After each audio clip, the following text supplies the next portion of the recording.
وہ دعا قبول کر لی گئی کہ قیامت تک کوئی ایسا ظالم بادشاہ حکمراں مسلط نہیں ہوگا جو مسلمانوں کو، ایمان والوں کو صفحہ ہستی سے مٹا دے۔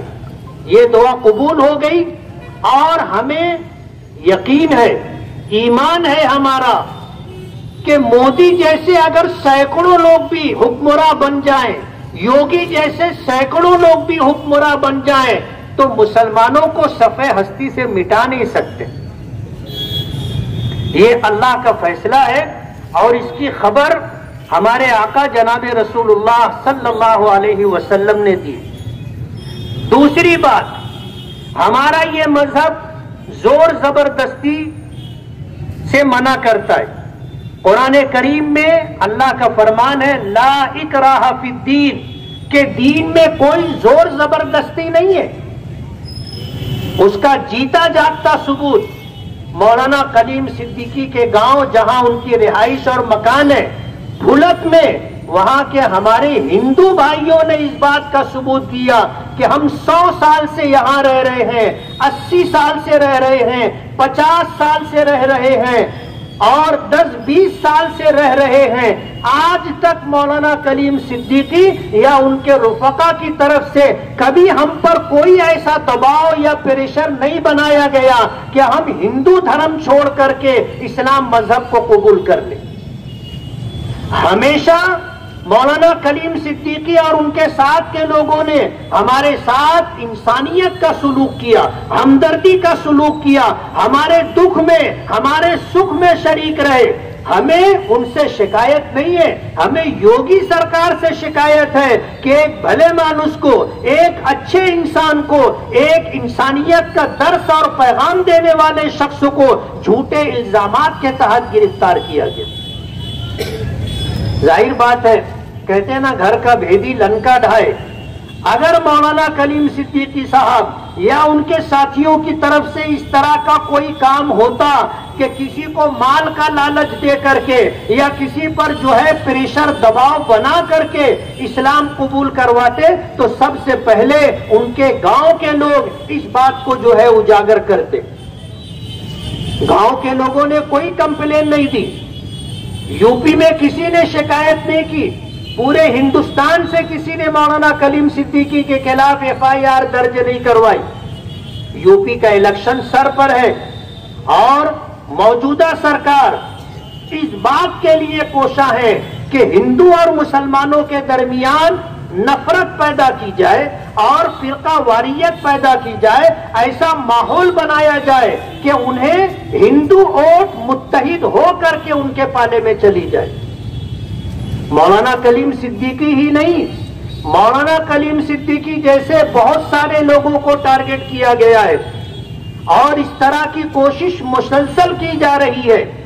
آج کا ہمارا یہ دھرنا اسی پس منظر میں ہے کہ ہم صرف مولانا کلیم صدیقی کے لیے دھرنا نہیں دے رہے، ہماری یہ آواز اور ہماری یہ تحریک اور ہمارا یہ دھرنا انصاف کی بقا کے لیے، انسانیت کی بقا کے لیے ہے کہ یو پی ہی نہیں پورے ہندوستان کے اندر جس طرح فرقہ وارانہ ماحول BJP سرکار بنا رہی ہے، ہم اس کی شدت سے مخالفت کرتے ہیں۔ کشمیر سے لے کے کنیا کماری تک، آسام سے لے کر کے یو پی تک BJP سرکار جو ننگا ناچ ناچ رہی ہے وہ پورے ملک کے لوگوں پر اجاگر ہے۔ آپ نے دیکھا ہوگا آسام کے اندر کس طرح ننگا ناچ ناچا گیا۔ سرکار BJP کی ہے، کسی طرح کی کوئی کارروائی وہاں نہیں کی جا رہی۔ آپ دیکھو کہ اپنے حق کے لیے، اپنی محنت کی کمائی کا صحیح دام اور قیمت ملے، اس کے لیے کسان بھائی ہمارے آج 10-11 مہینے سے مسلسل احتجاج کرتے ہوئے روڈ پر دلی کی سڑکوں پر بیٹھے ہوئے ہیں۔ ابھی لکھیم پور کھیری میں جو ہوا، پوری دنیا اس پر تھو تھو کر رہی ہے کہ اگر کسان لوگ اپنی فصلوں کا اور ان کے کھیت اور کھلیان سے پیدا ہونے والی پیداوار کا اگر صحیح دام مانتے ہیں تو یہ کون سی بات ہے کہ دھرنا دے کر جو لوگ بیٹھے ہوں، BJP کا منسٹر کا لڑکا گاڑی لے کر کے آتا ہے اور مجمع کے اوپر گاڑی چلا کر کے ان کو رونتے ہوئے آگے بڑھ جاتا ہے۔ آپ سوچو کہ یہ کس طرح کا جو ہے ظالمانہ قانون ہے۔ ہم آج اس دھرنے کے ذریعے موجودہ سرکاروں کو یہ پیغام دینا چاہتے ہیں کہ اس کائنات کا خالق اور مالک اللہ ہے۔ سرکار کسی کی بھی ہمیشہ نہیں رہی۔ جو آج صاحب مسند ہے کل نہیں ہوں گے، جو آج صاحب مسند ہے کل نہیں ہوں گے، کرایہ دار ہیں، ذاتی مکان تھوڑی ہے۔ یہ آنے جانے والی سرکاریں ہیں، کوئی ہمیشہ رہے گا نہیں۔ اگر آج سرکار ان کی ہے اور حکمراں بن کر گدی پر وہ بیٹھے ہوئے ہیں تو یہ نہ سمجھے کہ وہ ہمیشہ رہیں گے اور ظلم و بربریت کا یہ سلسلہ چلتا رہے گا، ایسا کبھی بھی نہیں ہو سکتا۔ لگے گی آگ تو آئیں گے گھر کہیں زد میں، لگے گی آگ تو آئیں گے گھر کہیں زد میں، یہاں پہ صرف ہمارا مکان تھوڑی ہے۔ آج اگر ہندوستان کی انسانیت پسند عوام خاموش رہتی ہے اس لیے کہ یہ مصیبت مسلمانوں پر ہے، مسلمانوں کے علماء اور قائدین پر ہے، تو وہ یہ سمجھ کر کے مطمئن نہ بیٹھے۔ ظالم کے منہ کو اگر انسانیت کا خون لگ گیا ہے تو کل تمہیں بھی بخشا نہیں جائے گا، اور یہ مصیبت آج اگر ہم پر ہے تو کل یہ مصیبت تم پر بھی آنی ہے۔ اس لیے آج ہندوستان میں بسنے والے جو انصاف پسند لوگ ہیں، انسانیت پسند لوگ ہیں، ان کو آگے آنا ہوگا۔ ہم صرف مولانا کلیم صدیقی کی رہائی کے لیے نہیں بلکہ یو پی اور ملک کے دوسری تمام صوبوں میں جن جن شخصیتوں کو نشانہ بنایا گیا ان میں سے کچھ کی گرفتاریاں ہو چکی ہے اور یہ سلسلہ دراز ہے۔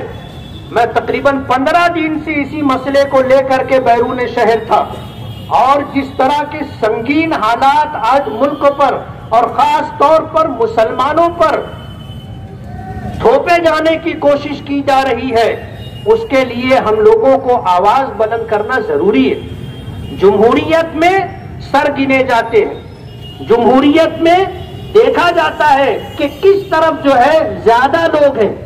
آج اس موقع پر صرف مولانا کلیم صدیقی نہیں، ان جیسے بہت سارے علماء آج یوگی سرکار کے نشانے پر ہیں، انہیں گھیرنے کی کوشش کی جا رہی ہے اور انصاف کی آواز کو دبانے کی کوشش کی جا رہی ہے۔ آج مذہب اسلام اپنی پوری آن بان شان کے ساتھ باقی ہے اور باقی رہے گا۔ علماء اور قائدین ہمیشہ قربانی دیتے رہے ہیں۔ ہم جیلوں میں جانے سے نہیں ڈرتے، ہم جان جانے سے نہیں ڈرتے۔ وہ واقعہ آپ کو یاد کرنا چاہیے کہ جب غزوہ بدر میں مشرکین کے لشکر سے نکل کر کے کچھ لوگ آئے جنہوں نے مبارزت کی آواز دی، یعنی 1 to 1 کا مقابلہ، ایک آدمی ادھر کا ایک آدمی ادھر کا، تو مشرکین کے لشکر سے مرحب نامی ایک نوجوان، ایک پہلوان آیا تھا جس کے بارے میں اہل عرب میں یہ بات مشہور تھی کہ یہ اکیلا 1000 آدمیوں پر بھاری ہے۔ اس کے مقابلے کے لیے حضرت علی آگے بڑھے تھے۔ اس نے حضرت علی کو دیکھ کر کے کہا تھا کہ تو بچہ ہے، تو مجھے جانتا ہے میں کون ہوں؟ میں وہ شخص ہوں کہ اہل عرب جانتے ہیں کہ میں اکیلا 1000 آدمیوں پر بھاری ہوں، میں مرحب ہوں، مرحب۔ تو حضرت علی نے کہا تھا کہ تم مجھے جانتے ہو، میں علی ہوں جس کو زندگی موت سے زیادہ، جس کو موت زندگی سے زیادہ عزیز ہے۔ ہم جان ہتھیلی پہ لے کر کے چلتے، ہم خطروں سے نہیں ڈرتے، ہم کسی کی سرکار سے اور کسی کے اقتدار سے نہیں ڈرتے۔ ہم وہ لوگ ہیں کہ ایمان کی طاقت ہمیں ظلم کے خلاف خاموش نہیں بیٹھنے دیتی۔